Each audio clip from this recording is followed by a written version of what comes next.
The Durian Heat, bringing big ideas, critical opinions in Southeast Asia.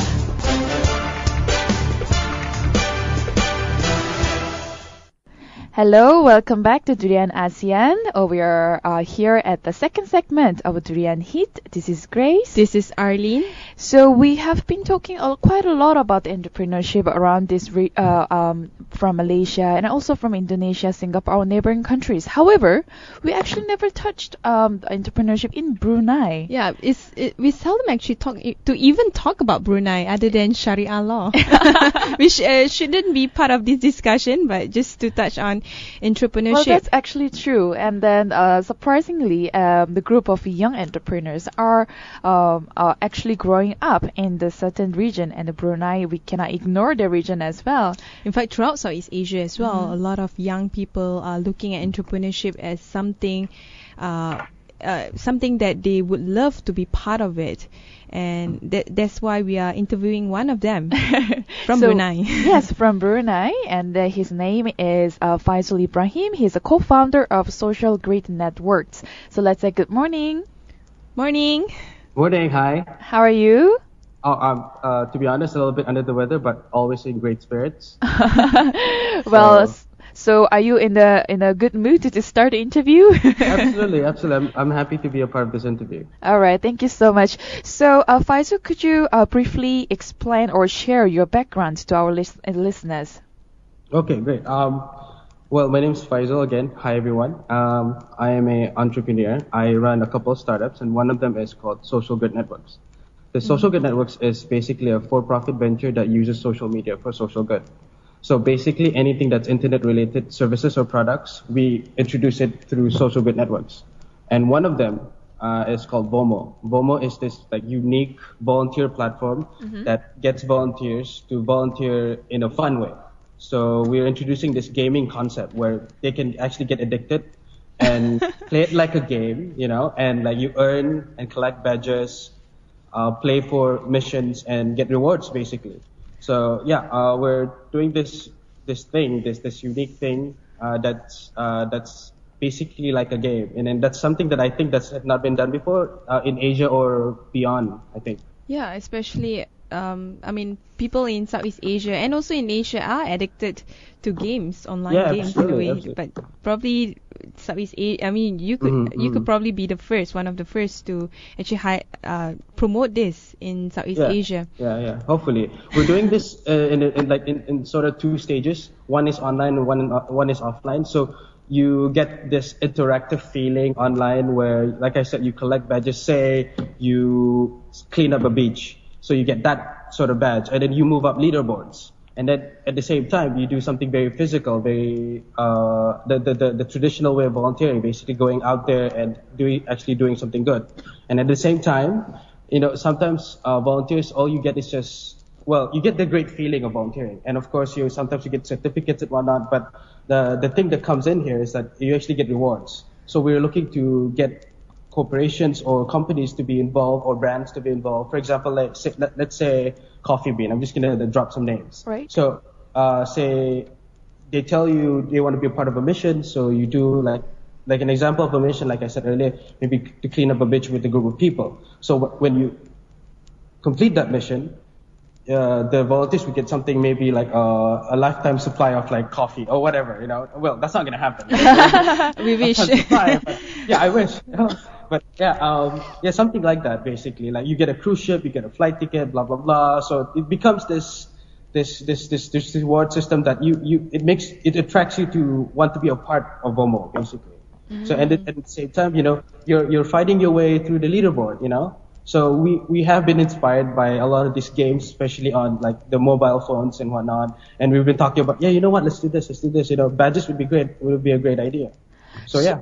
So this idea is something very unique, I will say. But at the same time, how long has it been this idea and implementation to people, and what are the responses to people so far? Well, we've had this for a couple of months, and so that would mean that it's very new. It's incredibly new. And talking about it live, I don't know, it's not telling everyone. It's like the secrets out there, so people can copy. But no, I would say this is very new, but we've gotten some verbal validation. because we've spoken to some NGOs already, and some of the actually big ones, but I can't say their name yet because they've not signed.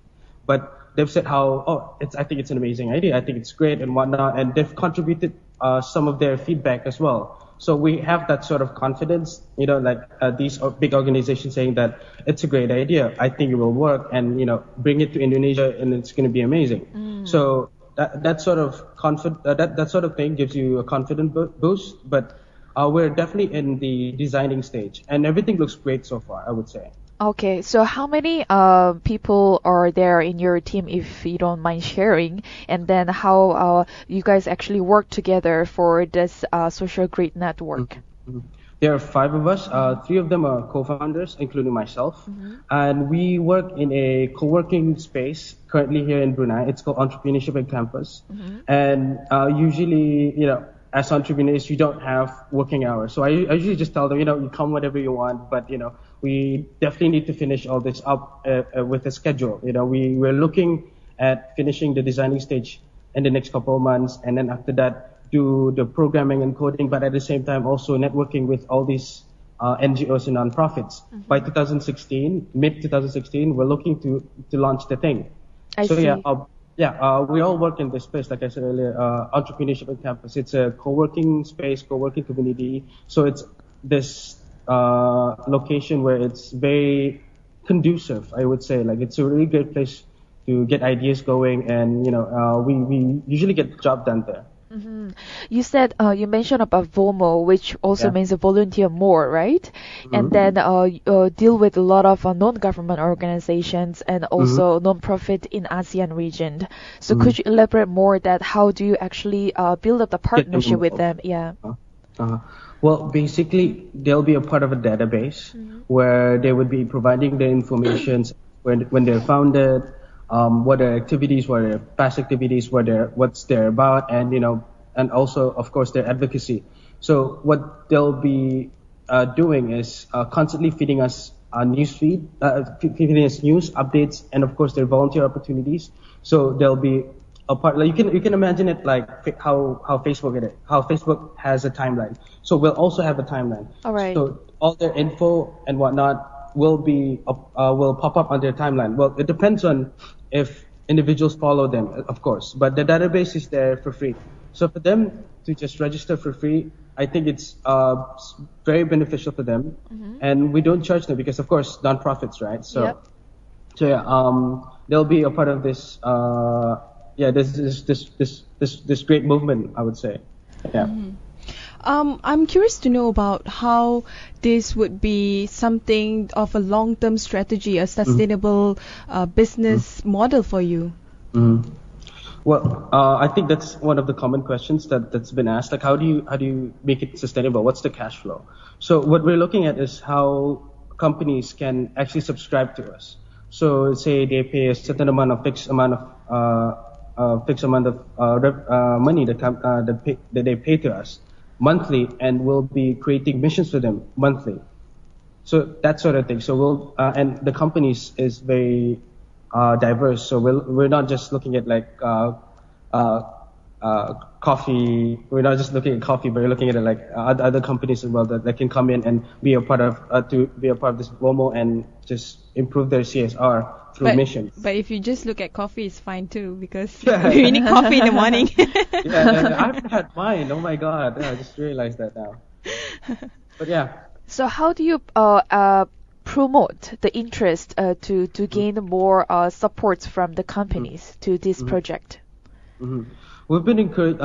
There's a lot of advice going around that tells us you should do this in Brunei first. But I like to break tradition. It was like, what the hell? I'm definitely gonna just try to promote this as much as I can, even beyond Brunei. So I'm trying to build focal points. I'm trying to find focal points from other countries and how they can help promote VOMO as well, and how they can. So I don't have to fly off to other countries. So by having focal points from every countries, Asian countries, it'd be a lot easier for us to promote through not just through social media, but through other marketing strategies. Yeah. So far we have Indonesia. We have a couple of focal points in Indonesia, and that's a great start already. And we're looking to build on from there. Indonesia, as we all know, it's got one of the huge populations there. Absolutely. So, who are do you have any specific target markets, audience? I think also what contributed to the idea was how we were thinking how, like the Americans and the Europeans love to go to Asia and volunteer. Yes, and for I have sure. a few, yeah, absolutely. I have a few friends from America. They volunteer in Indonesia, they volunteer in Vietnam, in China, and we were thinking how, that's a market right there. Get these European volunteers, backpackers, or Americans to go to Asia and volunteer, and by providing the database, and that's there. So your It's just for service the- is it's just the a- database, or do you provide some form of voluntourism?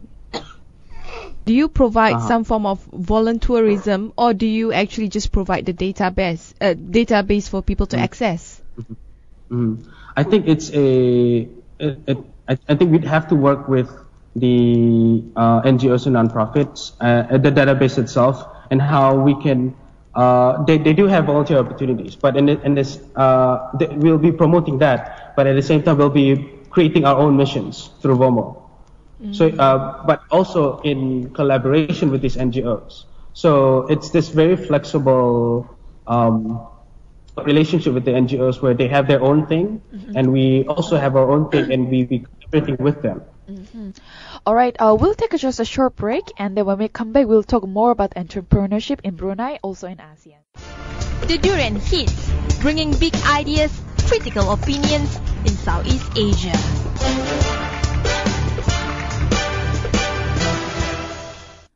Welcome back. This is Grace. This is Arlene. We are still at the second segment of Durian Heat, and we are still with our speaker, Faizul from Brunei.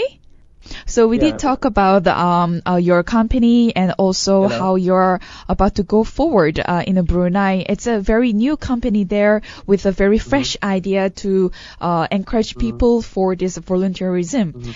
But then when you actually establish a company as a startup, and also there should be hurdles and some difficulties or hardship along the way. What have you been facing so far, and how did you actually overcome all those hardship?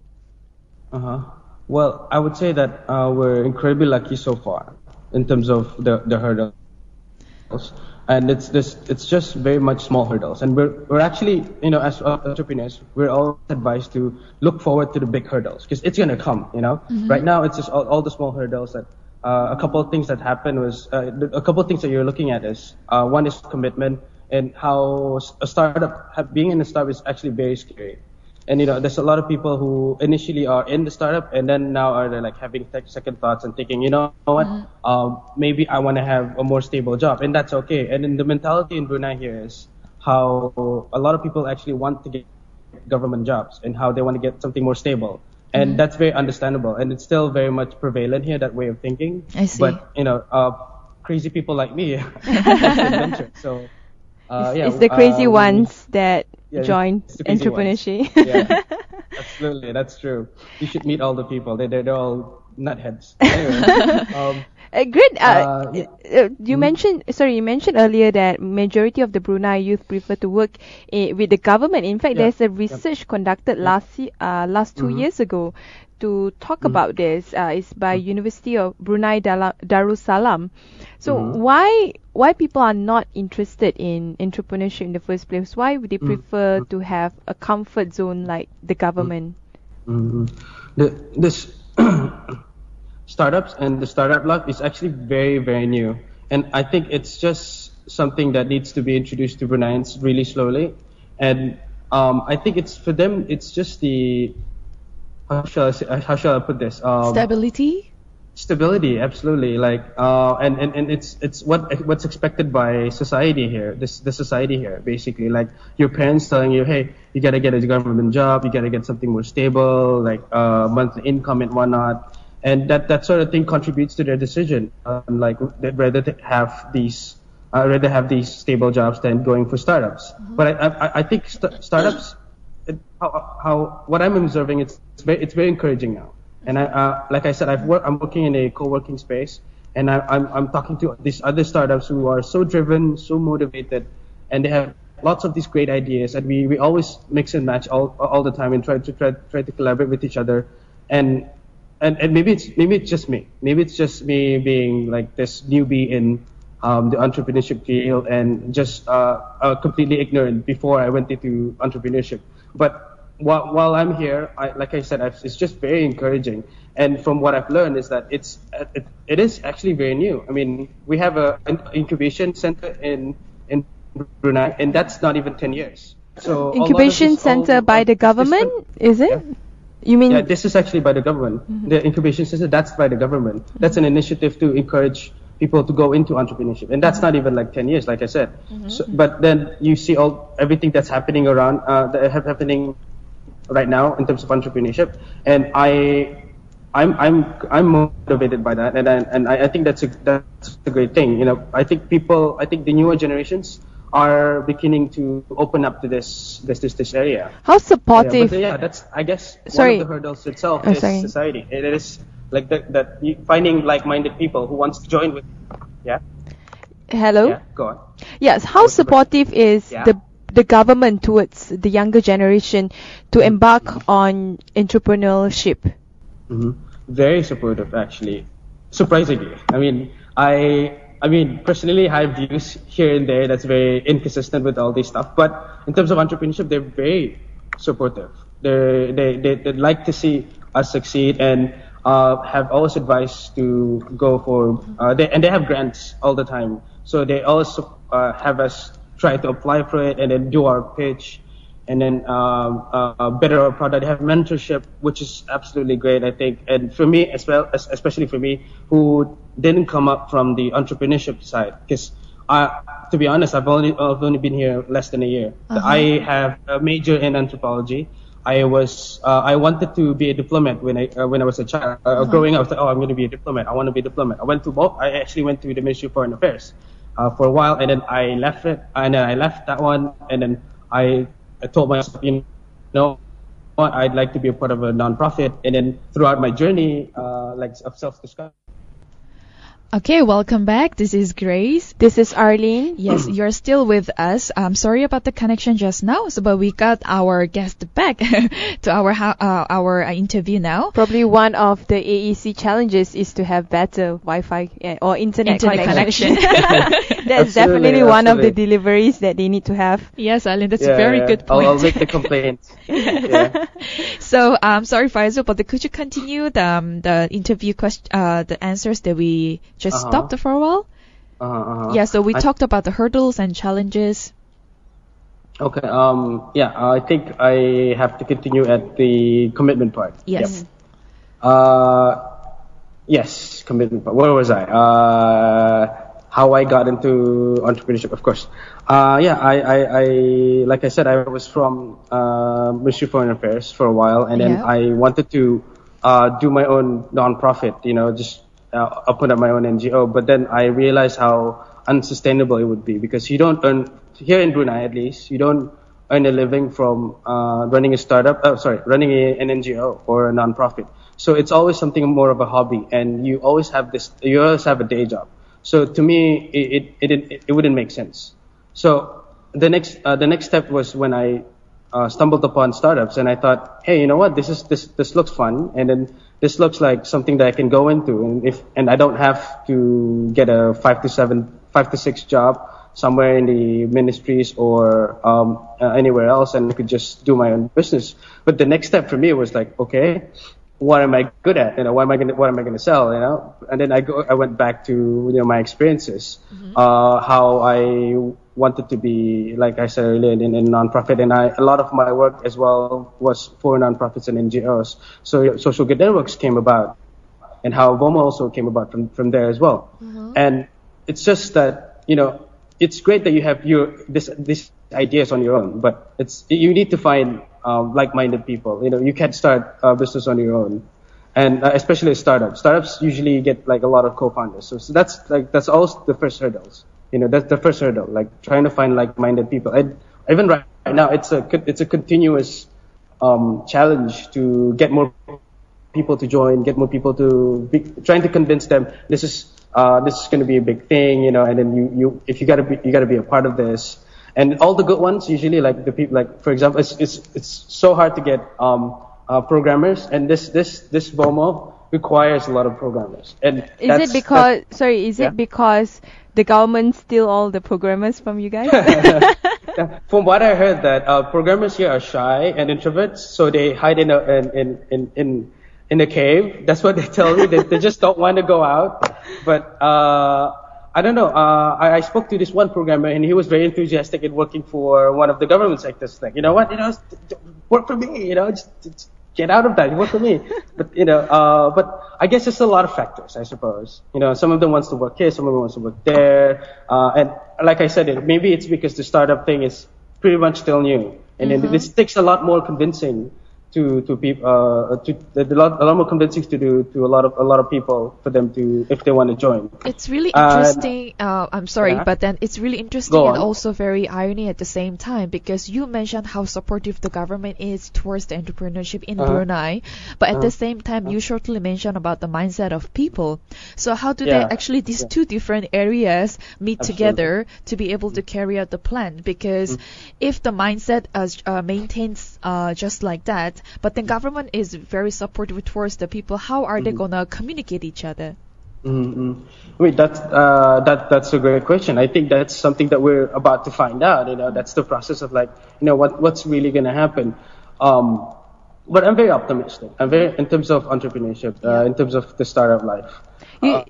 So hopefully, So you just started a year ago. Is there a emerging vibrant community of young entrepreneurs like yourself?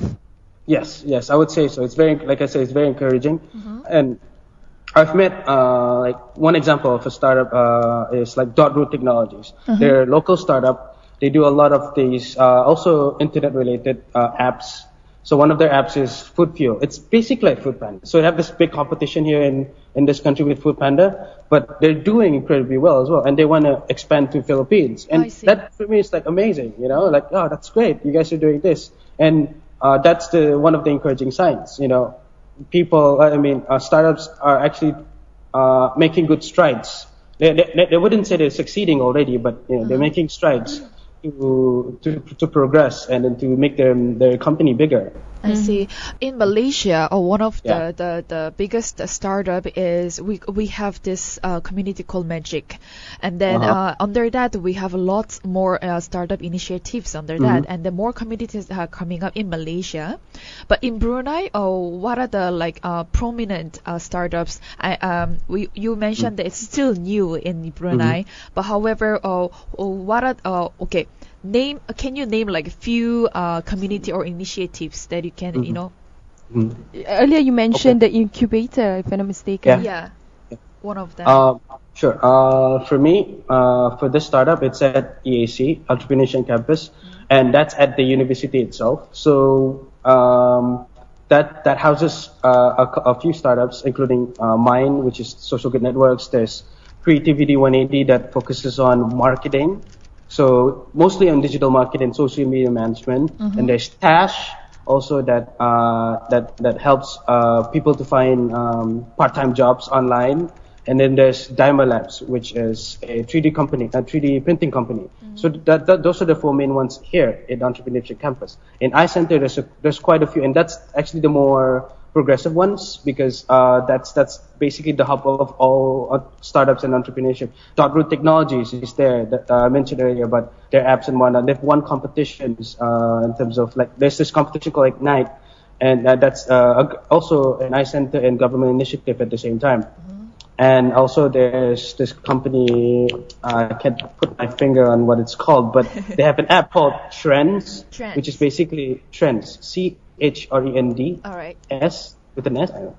Basically, it's an anonymous chat room, basically. So that's going very well as well, very very well. And also, of course, there's dozens of them there. So I've visited them there as well, and how they're very very much, they're busy all the time, and they're very encouraging. They give us great advice and how you start, how you can also run your startup. And these are basically the communities, and I think that's one of the ways how the government themselves can encourage more on entrepreneurship and startups by having communities, because we support each other. We are so open to collaborating with each other, and by having strong communities, I think that's the step forward for entrepreneurship here. Is there any plans of yours to expand throughout Southeast Asia, and especially maybe Malaysia, since you're smack right in between Sabah and Sarawak? Absolutely. Funny enough, actually, I was thinking of emailing you and asking, hey, do you have any recommendations for NGOs or non-profits? But Arlene, actually, yeah. But we're moving as fast as we can. Like right now, it's all in Indonesia, and I'm actually flying off to Indonesia sometime next month, the end of the month actually, and actually meeting these NGOs and non-profits face to face, and actually giving them a pitch, showing them how it looks like now, and then the ones I've actually spoke to, and the ones that my focal points are connecting me with. So it's all very exciting for me and for the team, obviously. And once that's moved, once that's somewhat the connection is established there, we're definitely looking into something more concrete. So we'll get contracts, and we'll get them to look into the terms and agreement, and then we'll look into other countries, and Malaysia definitely, and then going into Singapore and all these other, we do have like a list of potential NGOs and organizations that we want to approach, but I suppose timing is important. Do you approach via your own personal initiative, especially entrepreneurs or networks outside of Brunei, or do you approach via certain formal organization, like maybe an ASEAN-based data network that would provide you information about other entrepreneurs in Southeast Asia? It's more of a combination. I think on my side, I was very lucky to be able to go to a lot of forums and conferences on my own, and then being able to connect with all these like amazing individuals, and a lot of them are running their own NGOs, and I myself have like emailed them personally. It's all very casual, to be honest. It's all very informal, nothing very contractual or anything like that at this point. But all of them have been very enthusiastic and wanting to join the database. So yeah, most of them are through my own my own connections. And we are looking into going more in a more formal basis. Yeah, we are looking into that as well, and how we can also connect to like especially the big organizations like the UN, etc. All right. Well, we'll take another short break, and I will come back after just the one song, Counting Stars. The Durian Heat, bringing big ideas, critical opinions in Southeast Asia.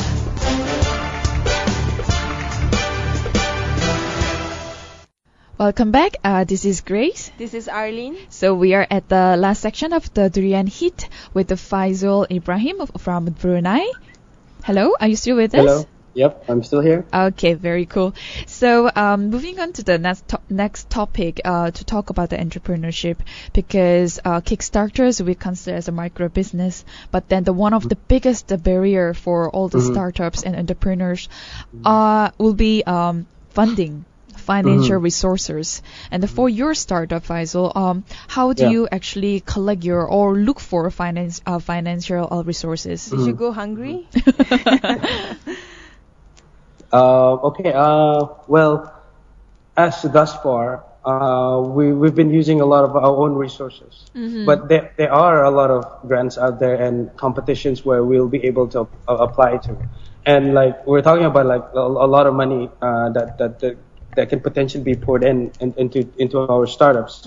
But I think, and how it looks right now, it's very manageable. Like especially for us, like we've been lucky enough to find the programmer who's like, you know what, I'll do it for free. It's like, oh, that's great. I didn't even mention money here, but yeah, when you meet people like that, that's amazing, right? So yes, and you become even more motivated, more enthusiastic with the project.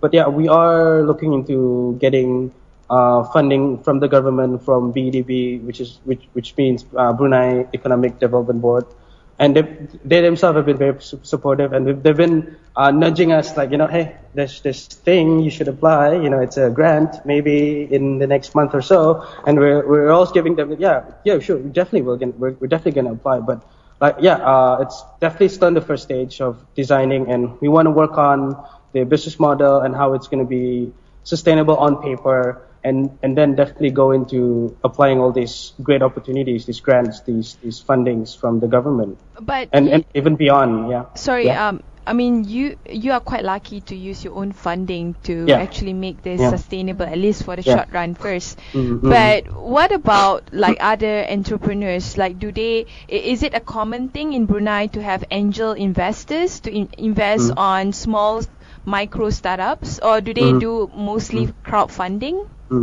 There are. I'm not entirely sure about crowdfunding. I don't think that's something that's very much practiced here. But there are VCs here in Brunei. But they're hiding in plain sight. You can't believe in how they dress. Like you would think someone who would be very rich would be driving like a, for example, a Mercedes, but they're driving like a Kancil or like a small car. Malaysian car. I was like, how would I know that's a VC, guys? Of course. Yeah, I mean, we've met a few, and they're very impressed in how we've portray ourselves and how we pitch to them our ideas. But there are VCs here in Brunei. They constantly invest on great ideas. They invested this one VC that I know of. He invested in a how do I call this? It's like EAC and ASEAN basically. It's this place where he wants to also invite other entrepreneurs to come in. It's called True Synergy, and he's calling it like the next Silicon Valley for Bruneians. So that's encouraging, and I thought that's great as well. So he's doing that, and he at the same time he owns a big international brand here. I see. It's a tea drink. So yeah, he's a VC, and he's incredibly humble. And there's a few other VCs here in Brunei who are always enthusiastic in wanting to invest in great ideas. It's really I can agree with your points where the government is very supportive towards all these micro businesses in Brunei, because there's also this program to join the business plan writing competition, and then this is also for those who want to start a business from their own home and then don't need much capital in their businesses, and then they get to submit their very solid business plan, and then they get a prize money up to around $20,000 if I'm not mistaken. Yep. And then how have you considered joining one of the competition for your company fund, or? Yeah, absolutely. I think there's one competition called Ignite that's going to be at the end of the year. That's something that we're looking into joining. I see. So that's also something that's Islander and BDB has been pushing for us to, join, like every single, and that's definitely encourages most entrepreneurs in Brunei itself. Yep, absolutely, yeah. And then showcasing all these great ideas may inspire, especially the younger generation, to start a lot of these things on their own, which is great.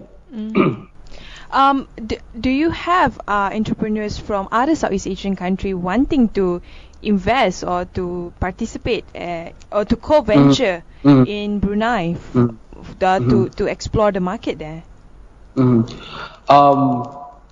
I think it's maybe me with my lack of knowledge of entrepreneurship, because I'm very new as well. I would say there definitely those people out there, but not to my knowledge so far that I know them personally, that they're going into Brunei wanting to open up their business. But I can't say one. A friend of mine from Turkey, he lives in Manila, but he wants to open up a bookstore here in Brunei. He wants to start his own business, and I thought, that's a great, that's good. I mean, I would very much encourage you to do that, and I would help you in trying to make that transition smoother, and your arrival here to Brunei and starting your own business a lot better. But how easy it is to start business in Brunei, because they did a company actually did a research throughout Southeast Asia. Apparently, to start a business in Indonesia is actually more harder than in other Southeast Asian countries because you have to go through so many bureaucratic processes. But in Brunei, would it be similar? I wouldn't say it's easy, but there's this thing called, I think you guys know this very well, so Alibaba. You guys know Alibaba, right? Yeah. So a lot of them are doing that. They're here now. So I know a friend who runs a Korean restaurant here in Brunei, and he's Alibaba as well. So his company is registered under a local name, and then that's it. And it's easy. It's as easy as that. But after that, of course, there's going to be the other sort of hurdles that comes in, like you have to, like, the product coming in, it needs to be verified, validated, etc. But registering as a company itself, it can be as easy as like that, as Alibaba. Just get a friend to register their name here in the country, and then it's done. And with the government being very supportive towards these entrepreneurs in Brunei, we can also probably safely say that there will be many other foreigners who will come to Brunei to see the more potential in terms of their business and all their planning, establish a business there itself. But then what's more important here is they need to really know the policies or regulations before starting the business. I mean, Alibaba is one of the sort of a platform for them to be able to just register their companies. But like you mentioned that before, all this bringing all these products or exporting the products, even they need to really have the black and white and a clear document for them to be able to carry on the business. Absolutely. I think it also applies to every country. So you gotta do your homework. That's at least sort of advice you could give to people. Do your homework. Look at the policies. Look at how much money you need to register for this, that. So yeah. So with this very fresh idea of your startup, Faizul, where can people reach do you have your own website, or because I already liked your Facebook page, but other than that, how can people reach you? The website will be up soon. I mean, we've registered for a domain. We're currently constructing the website, socialgridnetworks.com. That will be the website, but the best way is through Facebook. You can connect with us through Facebook. Just search for Social Good Networks, and that's how you can connect with us. There's an email there. You can email us if there's any inquiries. Well, your startup is a very online-based startup company. Hello, can you hear us? Hello, can you hear us? Okay, so I was saying that your startup is online-based startup, and then other than using all those social media channels, can you hear me? Okay, or rather than other than using a social network to promote your business, what are the other ways that you can reach your audience via online? Do you have your particular apps or things that people can reach you in a different approach? The platform will definitely be developed into an app once it goes once it's progressed to a certain stage. So yeah, people will definitely be able to reach us through an app. Well, I don't know. I guess most of the things that we want to do is basically online. So that's. You look us through Facebook, through Twitter, through I don't know if you're gonna have an Instagram account soon, but those are the sort of platforms you guys can reach us through. Mostly online. Yeah. Lastly, so lastly, before we wrap things up, if you have some words to share with your friends who are working in the government in Brunei, why they should join you together form an entrepreneur community, what would you say to them? Oh wow! I have to choose my words wisely. Come to the dark side, and I would say, let's just say, businessmen are in for it for the money, but entrepreneurs are in for it for the adventure. I would say, join the adventure. It's a whole lot of fun, and how the economy is and how employment rate is here, especially in this country. I would say it's a good opportunity for you to just try out the startup life, because you don't know what you're gonna get, and it's I would say from my experience so far, from my young experience, it's been a great journey. So I'm looking forward to it to becoming something more, and I would definitely would love to have. Especially my friends who are in the government sector to just jump ship and join us, you know. But yeah, it's definitely an option for them, because, like I said, it's becoming very difficult to find jobs in the government sector. So I think it's important to be brave, and it's important to allow yourself to look at other avenues. So yeah, Definitely. Be brave, you know, that's it, be brave. Be brave and be adventurous, because if you don't start now and you don't know when you're going to start with your, Absolutely. having your ideas, and especially when you're young, being young entrepreneurs, it also sounds very cool. Yeah, absolutely. Sometimes people are just scared to share their ideas, and that's why I always encourage people, like, if you have a great idea, just sit down with me with coffee, and then I will definitely give you some advice. Even if we are at a stage where, you know what, I would like to collaborate with you, then that's great, you know, that sort of thing. So, like, yeah, I mean, if you have some great ideas, just let me know. That's it, you know. All right. Well, do share. And thank you so much for joining us for this interview, Faizul. That's the end of our Durian Heat session. So, thank you for having me. Thank you so much. So we'll be back tomorrow for more news from Southeast Asia. And more discussion.